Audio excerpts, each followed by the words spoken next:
നിമിഷമല്ലേ അടുത്ത കൂട്ട് അവള് ലോകവെടിയാണ് അവളോട് കുടിക്കഞ്ഞ രേണു നീ മുതുവെടിയായി പോകുന്നു പറഞ്ഞു അവന് ഞങ്ങൾ മനുഷ്യനല്ല മനുഷ്യനാണ് കുറച്ച് തൊലിക്കട്ടി എനിക്ക് നല്ല തൊലിക്കട്ടി ഞാൻ മനുഷ്യനല്ല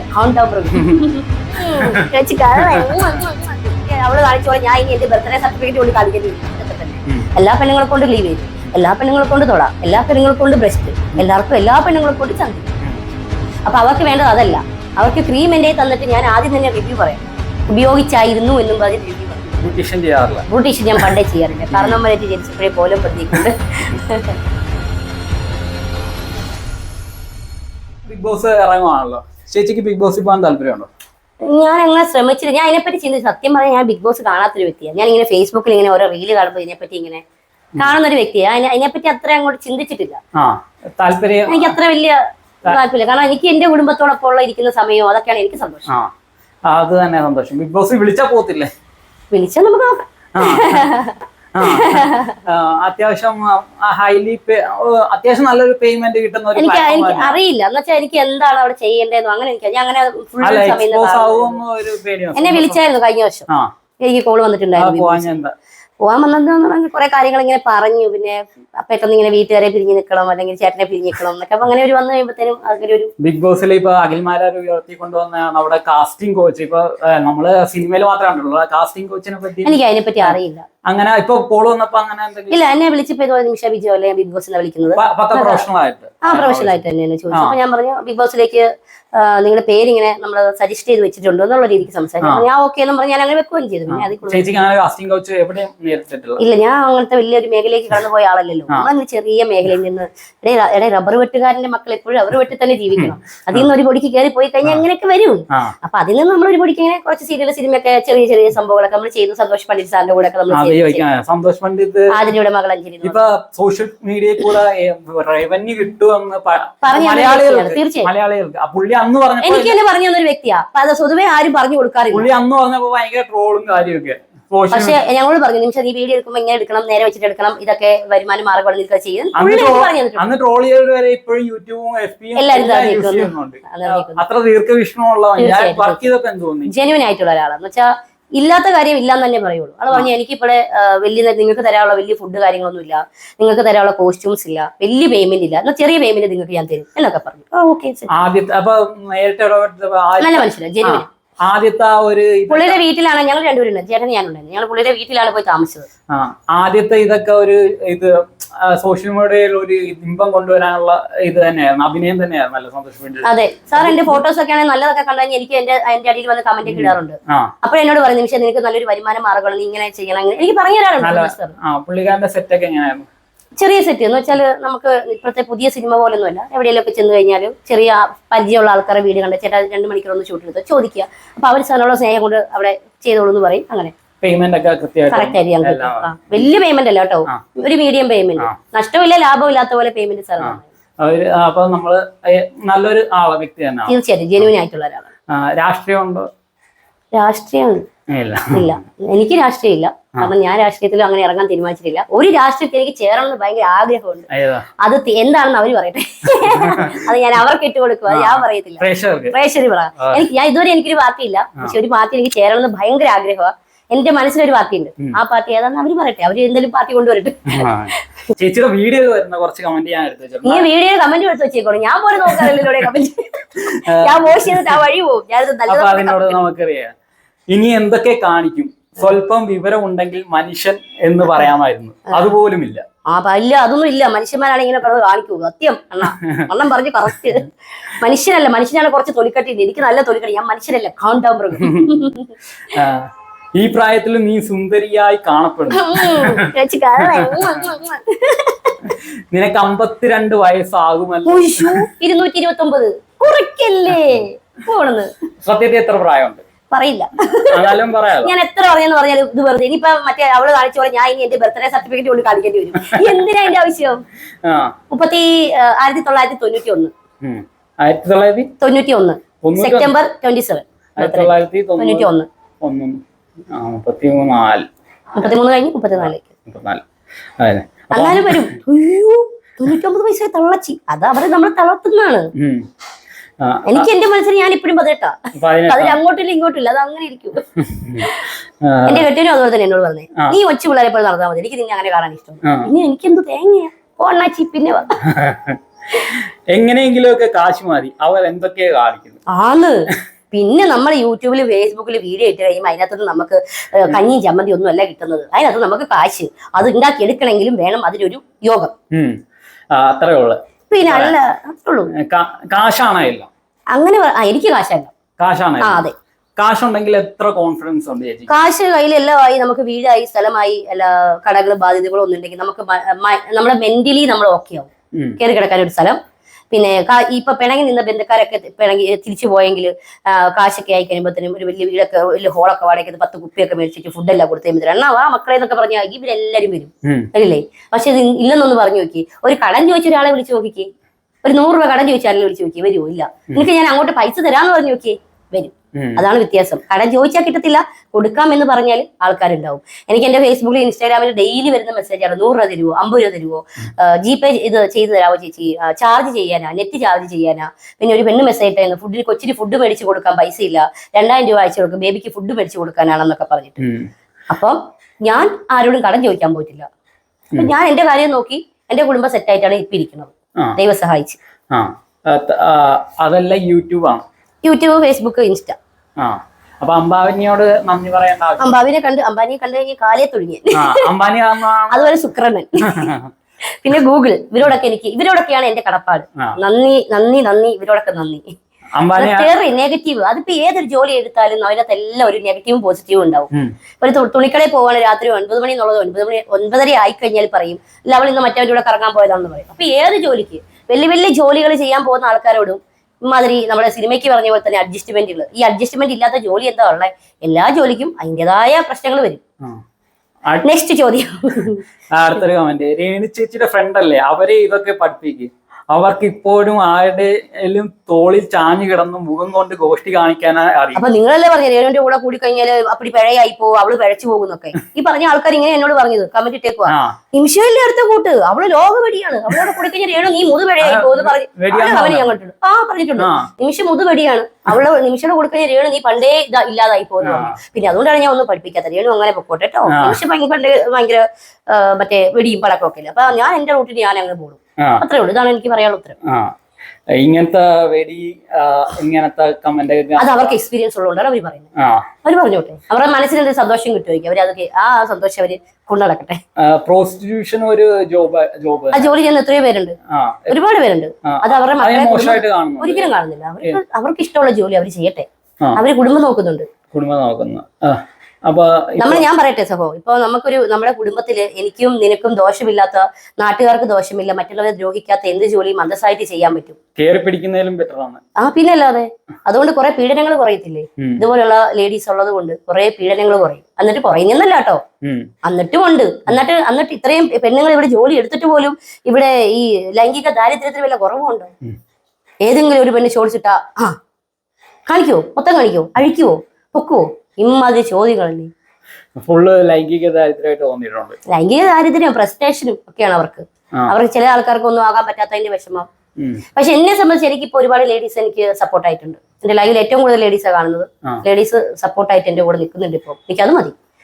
പിന്നെ എനിക്കിപ്പോ ഞാൻ കുലസ്ത്രീയാണ്, ഞാൻ പതിവ്രതയാണെന്നൊന്നും പറഞ്ഞ് നടന്നിട്ട് കിട്ടേണ്ട നീതിയോ ഒന്നും എനിക്ക് കിട്ടേണ്ട കാര്യമില്ല. എനിക്കറിയാം, എന്റെ കുടുംബക്കാർക്കറിയാം ഞാൻ എന്താണെന്ന്. എനിക്കത് മാത്രം മതി. അല്ലെങ്കിൽ എനിക്ക് നാട്ടുകാരെ ബോധിപ്പിക്കാൻ എനിക്ക് നേരമില്ല. കുടുംബക്കാരിൽ നിന്ന് ഇങ്ങനെ നേരിട്ടിട്ടുണ്ടോ? എനിക്ക് എന്റെ കുടുംബക്കാരെന്ന് പറഞ്ഞാൽ എന്റെ ഹസ്ബൻഡ്, അച്ഛൻ, അമ്മ, എന്റെ മക്കളാണ്. അവരെന്റെ കൂടെ ഒരിക്കലും ഇല്ല. ബന്ധുക്കാരെ ഞാൻ നോക്കാറില്ല. എന്ന് വെച്ചാൽ കാണുമ്പോ ജസ്റ്റ് ഹായ് ബൈ, അത്രേ ഉള്ളൂ. ഫാമിലി ഭയങ്കര സപ്പോർട്ടാണ്. തീർച്ചയായിട്ടും. എത്രമാത്രം സപ്പോർട്ടാണ്? ഫുൾ സപ്പോർട്ടാണ്. എത്ര മാത്രമല്ല, ഫുൾ സപ്പോർട്ടാണ്. ഫുൾ സപ്പോർട്ടാണ്. ഇനി ഈ യൂട്യൂബിലേക്ക് വരുന്ന ഇപ്പൊ കുറെ പേര് ലൈവ് ഒക്കെ ചെയ്യുന്നുണ്ട് അല്ലെ? ഇപ്പൊ സ്ത്രീകൾ കൂടുതൽ യൂട്യൂബിലേക്ക് ലൈവും ഇതുമെല്ലാം. ഞാനൊക്കെ ഫസ്റ്റ് തുടങ്ങിയ സമയത്തൊന്നും ആരും ഉണ്ടായിരുന്നില്ല. ഇപ്പൊ എല്ലാവരും ലൈവ് ഇടുന്ന കണ്ടപ്പോ ഒത്തിരി പെൺപിള്ളേർ ഇറങ്ങി വന്നിട്ടുണ്ട്. സബ്സ്ക്രിപ്ഷനും അല്ലാതെ ലൈവും ഒക്കെ ആയിട്ട് ഒരുപാട് പേര് വന്നിട്ടുണ്ട്. പക്ഷെ കുറെ ആൾക്കാരെ യൂട്യൂബ് ചാനൽ എടുത്ത് കളഞ്ഞു. ഓവറായിട്ട് ഒന്നും എക്സ്പോസ് ചെയ്യാൻ പറ്റത്തില്ല നമുക്ക് യൂട്യൂബില്. സബ്സ്ക്രിപ്ഷനിലാണെങ്കിലും അതെ, മെമ്പർഷിപ്പിലാണെങ്കിലും അതെ, ഒരു ഓവറായിട്ട് നമുക്ക് ചെയ്യാൻ പറ്റത്തില്ല. ഓവറായിട്ട് ചെയ്ത ഒരുപാട് ആൾക്കാരെ ചാനലുകൾ എടുത്ത് കളഞ്ഞിട്ടുണ്ട്. അപ്പൊ അതിന് എനിക്ക് പറയാനുള്ളത്, ഞാൻ എനിക്കൊരു മിനിമം ഒറ്റിട്ടാണ് എനിക്ക് ചെയ്യാൻ പറ്റുന്ന പോലെ ഞാൻ ചെയ്തിട്ടുള്ളൂ. ഞാൻ ഒരാളുടെ മുന്നിൽ പോയി തുണിയില്ലാതെ നിൽക്കാനോ അല്ലെ കണ്ണി കണ്ട ആളുടെ തലവണ്ടയ്ക്ക് കയറാനോ കണ്ണി കണ്ട ആളുടെ കൂടെ കിടക്കാനോ ഞാൻ പോയിട്ടില്ല. എനിക്ക് എന്റെ ആവശ്യമില്ല. ഇപ്പൊ സബ്സ്ക്രിപ്ഷൻ വഴിയൊക്കെ ഏകദേശം എത്ര എമൗണ്ട് കിട്ടുമായിരിക്കും? നമുക്ക് എല്ലാം കൂടെ ഒരുമിച്ച് പേയ്മെന്റ് അല്ലേ വരുന്നത്, നമുക്ക് അങ്ങനെ പറയാൻ പറ്റത്തില്ല. എനിക്ക് ആകപ്പാട് ഒരു മറയെന്ന് പറഞ്ഞാൽ എന്റെ യൂട്യൂബിൽ നിന്ന് കിട്ടുന്ന പേയ്മെന്റ് ആണ്. അത് ഞാൻ യൂട്യൂബിലുള്ളൂ. എനിക്ക് ഇൻസ്റ്റയിലൊന്നും ഞാൻ അങ്ങനെ വീഡിയോസ് ഇടുമെന്ന് മാത്രമേ ഉള്ളൂ. ഫോളോവേഴ്സ് എടുത്തിട്ടിട്ടുണ്ട്, ഞാൻ അങ്ങനെ കയറാറൊന്നും. എഫ്ബിലും അതെ, അതൊക്കെ നമുക്ക് ഓട്ടോമാറ്റിക്കലി വരുന്നല്ലേ. ഓട്ടോമാറ്റിക്കലി നമ്മൾ പോസ്റ്റ് ഇടുമ്പോൾ തന്നെ അതിന്റെ അവര് തന്നെ കൊണ്ടിരുന്ന കമന്റാ. അപ്പൊ അതിന്റെ അടി ആൾക്കാർ വന്ന് കമന്റ് ഇടും, എനിക്ക് വേറെ പണി ഇത് എപ്പോഴും എടുത്തിട്ട് ഇട്ട് തരുന്നിരിക്കും. അത് ഓട്ടോമാറ്റിക്കലി പോസ്റ്റ് ആണ് ഇതൊക്കെ. ഇപ്പോഴും ഫേസ്ബുക്കിനെ പറ്റി അറിയത്തില്ലാത്ത ആൾക്കാർ ഒരുപാടുണ്ട്. ഇതൊക്കെ ഒരു വരുമാന സ്രോതസ്സാണ്. തീർച്ചയായിട്ടും നമുക്ക് എങ്ങനെയൊക്കെ ഒരു വഴി നമുക്ക് നമ്മുടെ കൺമുന്നിൽ തുറന്നു തന്നോ അത് നമ്മുടെ കുടുംബത്തെ ചേർത്ത് പിടിച്ചിട്ട് അതിൽ ജീവിക്കാൻ നോക്കാം. എപ്പോഴും ചേച്ചി യൂട്യൂബില് രേണുവിന്റെ ഫസ്റ്റ് വീഡിയോ അതുപോലെ യൂട്യൂബ് ചാനലൊക്കെ ഞാൻ പറഞ്ഞു, രേണു നീ ഇങ്ങനെ ഇന്റർവ്യൂ കൊടുത്തു, ഇതൊരു കാര്യം ഞാൻ അവളോട് പറഞ്ഞു, ഇങ്ങനെ ഇന്റർവ്യൂ കൊടുത്ത് നടക്കാതെ നിന്റെ ചാനലിൽ നീ കയറി എന്ന് പറയുന്നു പറഞ്ഞു. അപ്പൊ നീ എനിക്ക് യൂട്യൂബ് ചാനൽ തുടങ്ങി തരണേടെ പൊന്നാ, നീ തുടങ്ങി തരണേടെ പൊന്നാന്ന് ഇങ്ങനെ പറഞ്ഞു. അങ്ങനെ 1-2 പ്രാവശ്യം തുടങ്ങി തരണേടെ പൊന്നാന്ന് ഇങ്ങനെ പറയും. ഇപ്പൊ ഞാൻ പറഞ്ഞിട്ട് ഞാൻ ചെയ്തു തരാം നിനക്ക്, നീ അതിനകത്ത് നിനക്ക് പറയാനുള്ള കാര്യങ്ങളൊക്കെ നീ യൂട്യൂബ് ചാനൽ തുടങ്ങിയിട്ട് നീ അതിൽ ചെന്നിരുന്ന് പറ. അപ്പൊ നിനക്ക് നിന്റെ യൂട്യൂബ് ചാനൽ റീച്ച് ആവുകയും ചെയ്യും, നിനക്ക് ഒരു വരുമാനം അതിൽ നിന്ന് കിട്ടുകയും ചെയ്യും. എല്ലാ കാര്യങ്ങളും ഞാൻ നിനക്ക് പറഞ്ഞു തരാമെന്ന് പറഞ്ഞതാണ്. പക്ഷെ അവർക്ക് അതിനൊന്നും നേരമില്ല. യൂട്യൂബിൽ ലൈവ് എടുക്കണ ഇപ്പൊ ഇടുന്നുണ്ടെന്ന് തോന്നുന്നു. കുടുംബത്തെ പറ്റി പറയുകയാണെങ്കിൽ ആരാണ് കൂടുതൽ കട്ട സപ്പോർട്ട്? ഫാമിലി, കുടുംബമൊന്നും അങ്ങനെ ഒരാളെന്ന് പറയാൻ പറ്റത്തില്ല. മക്കളൊക്കെ എന്നെ സപ്പോർട്ടാണ്. അവര് ഞാൻ പറയട്ടെ, ഇപ്പൊ നിങ്ങൾ ഇങ്ങനെ വേറെ തിരിച്ച് ചോദിക്കുന്ന ചോദ്യമൊന്നുമില്ലേ, ഒരു കുടുംബത്തെ പറ്റിയാണ് നിങ്ങൾ ചോദിക്കുന്നത്. കുടുംബം എന്ന് പറഞ്ഞാല് ആ പെണ്ണിന്റെ ഒരു അമ്മ എന്ന് പറഞ്ഞാല് ആരെങ്കിലും എന്തെങ്കിലും പറയുന്നത് കേട്ടോ അല്ലെങ്കിൽ ഒരു വീഡിയോ കണ്ടോ ഒരു ഫോട്ടോ കണ്ടോ ഒഴിഞ്ഞു പോകാൻ പറ്റുന്ന ബന്ധമാണ് അമ്മ മകള് തമ്മിലുള്ള ബന്ധം, അല്ലെങ്കിൽ ഭാര്യ ഭർത്താവ് എന്ന് തമ്മിലുള്ള ബന്ധം, അച്ഛൻ മക്കൾ എന്ന് തമ്മിലുള്ള ബന്ധം. ഇപ്പൊ ഇങ്ങനത്തെ ചോദ്യം ചോദിക്കാൻ കാരണം തന്നെ ഇപ്പോഴത്തെ കാലത്ത് ഇങ്ങനത്തെ ഒരു ചെറിയൊരു ടോപ്പിക്ക് കിട്ടിയാൽ തന്നെ കുടുംബം അടിച്ച് പിരിയാണ്. അതുകൊണ്ടാണ് ഇമ്മതിൽ ചോദ്യങ്ങൾ നിങ്ങൾ ചോദിച്ചുകൊണ്ട് വരണത്. കാരണം ഒരമ്മ മകളെന്നോ ബന്ധം ഒരിക്കലും അമ്മ ചെയ്യുന്ന ഒരു ഫോട്ടോ കണ്ടോ അമ്മ ചെയ്യുന്ന ഒരു വീഡിയോ കണ്ടിട്ടോ വിലയിരുത്താനുള്ളതല്ല. അല്ലെങ്കിൽ ഭർത്താവും ഭാര്യയും തമ്മിലാണെങ്കിലും അത് അങ്ങനെ തന്നെയാണ്. കുടുംബം എന്ന് പറഞ്ഞാൽ എന്താ, കുടുംബം ഇമ്പം ഉള്ളതാണ് കുടുംബം അല്ലേ. അപ്പൊ അതിങ്ങനെ വന്നിട്ട് നിങ്ങൾ ഇതൊന്നും കണ്ടിട്ട് അമ്മയ്ക്കൊന്നും മക്കള് പറയാറില്ലേ, ഇപ്പൊ നിങ്ങളെ വർത്താനം കേട്ടാ ചോദിച്ചിട്ട് ഞാനും മക്കളും തമ്മിൽ അങ്ങ് അടിച്ച് പിരിയണമെന്ന് പോലെയാണല്ലോ. അപ്പൊ ചേച്ചിയുടെ കുടുംബത്തിൽ ഇമ്പം ഉണ്ടെന്നാണ്? എന്റെ കുടുംബത്തിൽ നല്ല ഇമ്പം ഉണ്ട്. അതൊക്കെ ഞാൻ നല്ല ഇമ്പം വരുന്നതൊക്കെ ഞാൻ എന്റെ യൂട്യൂബിൽ വീഡിയോസും കാര്യങ്ങളൊക്കെ ആയിട്ട് കാണിക്കും. അപ്പൊ തന്നെ പിന്നെ കമന്റുകളുണ്ട്, മുതുക്കിത്തുള്ള അമ്മ അച്ഛന് ഭ്രാന്ത്, മൊത്തം കുടുംബത്തെ മൊത്തം ഭ്രാന്താണോ? അതൊന്നും ഞങ്ങളെ ബാധിക്കുന്ന കാര്യമില്ല. ഞങ്ങൾ കുടുംബത്തിൽ മൊത്തം ഇച്ചിരി ഭ്രാന്തുള്ളവരാ. പ്രൈവറ്റ് ടീംസ് ആണ് ഞങ്ങൾ, അമ്മയും മക്കളും ഒക്കെ. ചേച്ചി പിന്നെ വേറെ പുലികളിക്ക് ഇറങ്ങിയതാ അതെന്താ ധൈര്യം? അതെന്ന് വെച്ചാല് ഞാൻ പുലികളി കാണുന്ന ഒരു വ്യക്തിയാണ്, എല്ലാ വർഷം പോയി കാണുമായിരുന്നു. അപ്പം ഇങ്ങനെ കണ്ടു ഇറങ്ങാറില്ല. ഇപ്പൊ എനിക്ക് എന്തുകൊണ്ട് ഇതുപോലെ ആണുങ്ങൾ ചെയ്യുമ്പോൾ എന്തുകൊണ്ട് പെണ്ണിന് ഇറങ്ങിക്കൂടാന്നൊരു ചിന്താഗതി എന്റെ മനസ്സിലുണ്ട്.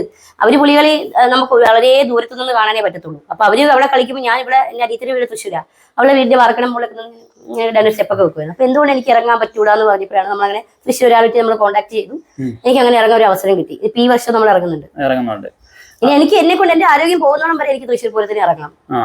എനിക്ക് ഇഷ്ടമാണ്. ആ കൊട്ടൊക്കെ കേട്ട് കഴിയുമ്പോൾ തന്നെ ഭയങ്കര ഒരു ഫീലാണ്. കേൾക്കുമ്പോൾ തന്നെ ഇതാ നമുക്ക് തുള്ളാനുള്ളൊരു മൈൻഡ് വരും.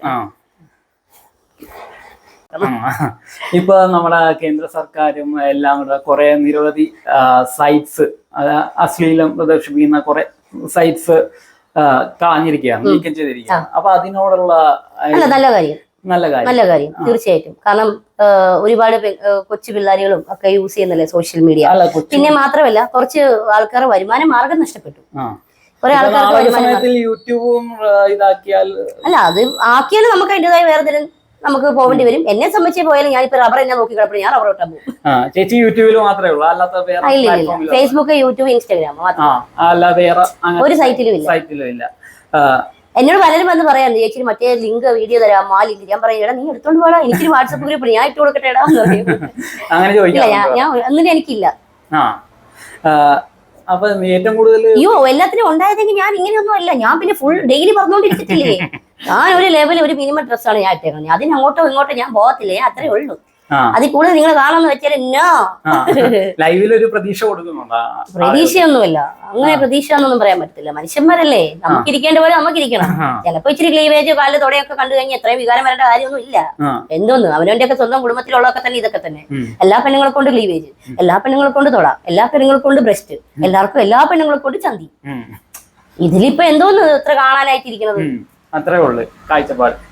ഇതിപ്പോ നമ്മുടെ ഏറ്റവും കൂടുതൽ ആളുകൾ സോഷ്യൽ മീഡിയ പറയുന്നത് നിങ്ങൾ കാണിച്ചിട്ടല്ലേ ഞങ്ങൾ കാണുന്നത്. അത് ഞാൻ നേരത്തെ പക്ഷേ പറഞ്ഞത്, ഞാൻ കാണിച്ചോണ്ടല്ലേ കാണുന്നത്. ഞാൻ കാണിച്ചിട്ടേ പറഞ്ഞത്, കണ്ടോട്ടെ. ഇപ്പൊ പെണ്ണുങ്ങളൊക്കെ ഇപ്പൊ സോഷ്യൽ മീഡിയയിലെ കാര്യം ഇപ്പൊ നീലക്കുയില് അതൊക്കെ ഇപ്പൊ ഭയങ്കര വൈറലായി. നീലക്കുയിലെ തൊട്ട് കളിച്ചോണ്ടല്ലോ വിവരം പറയും. അവനെ തൊട്ട് കളിച്ച വിവരം പറയും. ഞാൻ അവന്റെ കട്ടഫാനാ. പാപ്പരാസി എന്ന ഒരു പ്രയോഗം വരെ സാബുവൻ ആരാടേ നല്ലതുള്ളത്? ഇപ്പോഴത്തെ കാലത്ത് ആരാ നല്ലതുള്ളത്?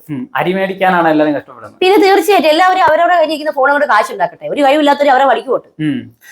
അപ്പൊ ഇതിനോടൊക്കെ ഉള്ള കാഴ്ചപ്പാട് മനഃപൂർവ്വം വൈറലാകാൻ ഇവരുടെ ക്യാമറ മുമ്പിൽ പെടുന്നതാണ്. ഇപ്പൊ വനിതാ വിനീതയിലൊക്കെ ഞാനത് പറഞ്ഞായിരുന്നല്ലോ. വനിതാ വിനീത എല്ലാ വെള്ളിയാഴ്ചയും പോയാൽ മതി. പല ഡ്രസ്സില് പല കോസ്റ്റ്യൂമില് ഒക്കെ കാണാൻ പറ്റും. പല ആൾക്കാരെയും കാണാൻ പറ്റും. ഒരു ഫെയിം ആഗ്രഹിക്കുന്നുണ്ട്. ഉണ്ട്, 100%. ഇപ്പോഴത്തെ പെൺപിള്ളേരെല്ലാരും ഒരു ഫെയിം ആഗ്രഹിക്കുന്നുണ്ട്. അതിനോടൊക്കെ സോഷ്യൽ മീഡിയ കാലഘട്ടമാണ് ഇപ്പോഴത്തെ കാലഘട്ടം അല്ലേ? 2K കിഡ്സും അതുപോലെ സോഷ്യൽ മീഡിയ കാലഘട്ടങ്ങളൊക്കെ തന്നെയാണ് കൂടുതൽ. അപ്പം എന്തെങ്കിലുമൊക്കെ എവിടെയെങ്കിലും എത്തിപ്പെട്ടണമെന്നൊക്കെ ആരെങ്കിലുമൊക്കെ ആഗ്രഹിക്കുന്നുണ്ട്. പിന്നെ ഒരുപാട് കഴിവുള്ള ആൾക്കാരുണ്ട്. അവർക്കൊന്നും ഇപ്പോഴത്തെ പോലെ ഇങ്ങനെ എത്താൻ പറ്റുന്നില്ല. പണ്ടെന്നൊക്കെ പറഞ്ഞ സിനിമയിൽ അഭിനയിക്കാൻ എളുപ്പമായിരുന്നു. ഇപ്പൊ പറ്റുമോ? പിന്നെ അതിലും ഇപ്പൊ അഖില NRD എന്ന് പറഞ്ഞിട്ടുള്ള അല്ല, അന്നത്തെ കാലത്ത് കുറച്ച് ടഫാണ്. ഇപ്പൊ എളുപ്പം. ഇപ്പൊ സോഷ്യൽ മീഡിയയിൽ വരുന്ന അല്ല, ഇപ്പൊ സിനിമ വേണ്ടല്ലോ ആർക്കും. ഇപ്പൊ കണ്ടന്റ് വീഡിയോകള് യൂട്യൂബില് കണ്ടന്റ് ക്രിയേഷൻസ് ഒക്കെ എത്രയോ പേരാണ് ഇഷ്ടം പോലെ വരുന്നുണ്ട്. തീർച്ചയായിട്ടും ചേച്ചിക്ക് കൊളാബ് കൂടുതൽ വരാറുണ്ട്. ഞാൻ അങ്ങനെ കൊളാബ് ചെയ്യാറുള്ളതെന്ന് വെച്ചാൽ ഇങ്ങനത്തെ കോസ്റ്റ്യൂംസിന്റെ ഒക്കെ മാത്രമേ ചെയ്യാറുള്ളൂ. എനിക്ക് എനിക്ക് 4 ചാനലുണ്ടല്ലോ, അറിയാലോ. ഒരുപാട് ഈ ക്രീംസിന്റെ ആഡ് എനിക്ക് മെയിൽ വന്ന് കിടക്കുന്നുണ്ട്. പക്ഷെ എന്റെ ലൈവിൽ ഏറ്റവും കൂടുതൽ ലേഡീസാണ് വരുന്നത്. അപ്പൊ ഞാൻ ഈ ആഡ് വരുമ്പോൾ തന്നെ ഞാൻ അവരോട് പറയും, ഞാൻ ഉപയോഗിച്ചിട്ട് എന്റെ ഫേസിന് എന്തെങ്കിലും സംഭവിച്ച അല്ലെങ്കിൽ മാറ്റം ഉണ്ടെങ്കിൽ മാത്രമേ ഞാൻ റിവ്യൂ പറയത്തുള്ളൂ. അപ്പൊ അവർക്ക് വേണ്ടത് അതല്ല. അവർക്ക് ക്രീം എന്റെ തന്നിട്ട് ഞാൻ ആദ്യം തന്നെ റിവ്യൂ പറയണം. ഉപയോഗിച്ചായിരുന്നു എന്നും പറഞ്ഞ് റിവ്യൂ പറയണം. അപ്പൊ ഞാൻ അതൊന്ന് ഓപ്പൺ ആക്കി നോക്കി അവർക്ക് റിപ്ലൈ കൊടുക്കും. അങ്ങനെ ഒരു സാധനം ഇപ്പൊ കല്യാണി യൂട്യൂബറിന്റെ ക്രീമിന്റെ ഒരു പ്രശ്നം നടക്കുന്നത്. അപ്പൊ എനിക്ക് പേഴ്സണലി അറിയില്ല കേട്ടോ. കല്യാണി ഇടയ്ക്ക് വീഡിയോസ് കാണുമ്പോൾ എനിക്ക് അവരുടെ സംസാരം ഭയങ്കര ഇഷ്ടമാണ്. ഞാൻ കാണാറുണ്ട്. അത്ര മാത്രമേ എനിക്ക് പേഴ്സണലി അറിയാം. ഭൂരിഭാഗം അല്ല, അത്ര ഞാൻ പറയട്ടെ. ചതിക്കാതിരിക്കുക, ആരെയും പറ്റിക്കാതിരിക്കുക. പിന്നെ യൂട്യൂബിൽ തന്നെ വീഡിയോസ് ഇടുമ്പോൾ അതിനകത്ത് പെയ്ഡ് പ്രൊമോഷൻ എന്ന് പറഞ്ഞ് കൊടുക്കും. ആഡ് ഈ പ്രൊമോഷൻ ആണെങ്കിൽ എന്റെ അടുത്ത് നോക്കിയപ്പോൾ ഞാൻ ഒരു പ്രൊമോഷൻ ചെയ്തു. ഞാൻ ആകപ്പാടെ എനിക്ക് ഓർണമെന്റ്സ്, ഡ്രസ്സ്, അതാകുമ്പോ എല്ലാവർക്കും ഉപകാരമുള്ള കാര്യം. ഞാൻ അത് ചെയ്യാറുള്ളൂ. പക്ഷെ അതിനും ക്വാളിറ്റി എന്ന ഒരു സാധനം ഉണ്ടല്ലോ. അപ്പൊ ചേച്ചി അങ്ങനെ ക്വാളിറ്റി നോക്കിയിട്ടാണ് പ്രൊമോട്ട് ചെയ്യാറുള്ളത്? ഞാൻ ക്രീം യൂസ് ചെയ്യുന്ന ആളല്ല. അല്ല, ക്രീം ആണെങ്കിലും വേറെ എന്ത് പ്രൊഡക്റ്റ് ആയാലും എന്തെങ്കിലും എന്റെ ഞാൻ പറയില്ലേ, ഇത് ഞാൻ ഇടുന്ന ഡ്രസ്സ് കൂടുതൽ ഞാൻ മീഷോയ്ക്കാണ് പ്രൊമോഷൻ ചെയ്യുന്നത്. മീഷോന്നാണ് ഞാൻ എടുക്കുന്നത്. ഓർണമെന്റ്സ് ആണെങ്കിലും ഞാൻ അങ്ങനെ എടുക്കുന്നത്. അത് ഞാൻ ഓരോ ഡ്രസ്സ് ഇട്ടുകൊണ്ട് പോകുമ്പോൾ ഡെയിലി എന്നോട് പിള്ളേർ വന്ന് ചോദിക്കുന്നത് ഇന്ന് ഏതാ കോസ്റ്റ്യൂം. അപ്പൊ എടുക്കുന്ന ലിങ്ക് ഞാൻ മുകളിൽ കൊടുത്തേക്കും. എവിടെ നിന്നാണ് ഞാൻ എടുക്കുന്നത് ആ ലിങ്ക് ഞാൻ കൊടുത്തേക്കും. അത് മുകളിൽ ഞാൻ കൊടുത്തേക്കും. അത് നിങ്ങൾക്ക് കയറി നോക്കിക്കഴിഞ്ഞാൽ നിങ്ങൾക്ക് അത് കിട്ടുമെന്ന് പറയും. ഓൺലി ഡ്രസ് മാത്രമേ ഞാൻ ചെയ്തിട്ടുള്ളൂ. ഇപ്പൊ ഭൂരിഭാഗം സോഷ്യൽ മീഡിയക്കാരും ഇങ്ങനെ തന്നെയാണോ ചെയ്യുന്നത്? ചേച്ചിയുടെ ഒരു സോഷ്യൽ മീഡിയ ഞാൻ എന്റെ കാര്യം എനിക്കറിയത്തുള്ളൂ. എനിക്ക് അവരുടെ കാര്യം എനിക്ക് അറിയത്തില്ല. ഞാൻ പ്രത്യേകിച്ച് ഒരാളിനെ പേഴ്സണൽ കാര്യങ്ങളിൽ പോയി ഇടപെടാത്തതാണ്. ഞാൻ എന്റേതായ രീതിക്ക് ഞാൻ പോകുന്ന വ്യക്തിയാണ്. തമ്മിൽ തല്ലിക്കരുത് പ്ലീസ്. ആരെയും ചതിക്കരുത്. അല്ല, ഞാൻ എന്റെ വ്യൂവേഴ്സിനോട് ഞാൻ നീതി പുലർത്തുന്ന ആളാണ്. പിന്നെ എന്റെ തലമുടി ഞാൻ PRP എടുക്കാൻ പോയിട്ടുണ്ടായിരുന്നു. അപ്പൊ PRP എടുക്കാൻ പോയി കഴിഞ്ഞപ്പോ എന്റെ ഗ്രോത്ത് ഇവിടെ എനിക്ക് ഇച്ചിരി നെറ്റി കയറിയിട്ടുണ്ടായിരുന്നു. അത് ഇതേ വളർന്നു. ഇങ്ങനെ ബേബി ഹെയർ ഒക്കെ വന്നു. അപ്പൊ ഞാൻ അവരോട് പറഞ്ഞു, PRP നിങ്ങൾ എടുക്കുക, നിങ്ങൾ പോയി കാണുക, ഡോക്ടറെ പോയി കണ്ടിട്ട് ആളുടെ നിർദ്ദേശപ്രകാരം നിങ്ങൾ പോയി PRP എടുക്കുക. അപ്പൊ എനിക്ക് ബെനിഫിറ്റ് തോന്നിയ കാര്യമാണ് ഞാൻ പറഞ്ഞു. ഇല്ല, പേര് പോലും ഞാൻ പറഞ്ഞ പേര് പറഞ്ഞപ്പോ ആ വീഡിയോ ഞാൻ ചെയ്തിട്ടുണ്ട്. അത് എനിക്ക് ഇഷ്ടമായതുകൊണ്ട് ഞാൻ ചെയ്തിട്ടുണ്ട്. അങ്ങനെയാണ് ഒരു ഐറ്റം ഇതാക്കിയിട്ടുള്ളത്. അങ്ങനെ കൊളാബ് കിട്ടുന്നതുകൊണ്ട് വേറൊരു അല്ല, കൊളാബ് അങ്ങനെ വരുമ്പോ വേറൊരു വരുമാനം കൂടെ ഓപ്പൺ ആവുകയാണല്ലോ. ആയിരിക്കും. എനിക്ക് കൊളാബിനെ പറ്റി വലിയ അങ്ങനത്തെ സംഭവങ്ങളൊന്നും എനിക്ക് ഞാൻ ചെയ്തിട്ടില്ല. ക്രീമൊക്കെ എന്നെ സംബന്ധിച്ച് എനിക്ക് മെയിൽ ഇഷ്ടംപോലെ വന്ന് കിടക്കുന്നുണ്ട്. പക്ഷെ ഒന്നും ഞാൻ ചെയ്തിട്ടില്ല. ഞാൻ ആകപ്പാടെ ഇത്രയും നാളിനിടയ്ക്ക് കുളി കഴിഞ്ഞപ്പോ തന്നെ ഫെയർ ലവ്ലി ചെയ്തു. അതിന്റെ കൂടെ പൗഡർ ഉണ്ട്. ഇത്രയും ഞാൻ ചെയ്യാറുള്ളൂ. പിന്നെ കണ്ണെഴുതി പുട്ടിയൊക്കെ ഇട്ട് ഇങ്ങനെ മറ്റേ ഫൗണ്ടേഷന്റെ കാര്യങ്ങളൊന്നും ഞാൻ യൂസ് ചെയ്യില്ല. ഒരു സൺസ്ക്രീൻ പോലും ഞാൻ യൂസ് ചെയ്തിട്ടില്ല. ഞാൻ വെളുത്ത് പോവുകയും ചെയ്യും, എല്ലായിടത്തും ഞാൻ പോകും. പക്ഷെ ഞാൻ ഒരു സൺസ്ക്രീൻ പോലും ഇതുവരെ ഞാൻ യൂസ് ചെയ്തിട്ടില്ല. എന്റെ അച്ഛന്റെ സൗന്ദര്യം എനിക്ക് കിട്ടി. ബ്യൂട്ടീഷ്യൻ ഞാൻ പണ്ടേ ചെയ്യാറില്ല. കാരണം നമ്മളായിട്ട് ജനിച്ചപ്പോഴേ കോലം പെടുത്തിയിട്ടുണ്ട്. പിന്നെ എന്നാലും എന്നെ തള്ളച്ചി മുതുക്കി അമ്മായി എന്നൊക്കെ വന്ന് കളിയാക്കും. അതൊന്നും നമ്മള് മലയാളികളല്ലേ, പറയട്ടെ. അല്ലല്ലേ? പറഞ്ഞു, നിങ്ങൾ പറഞ്ഞു മക്കളെ.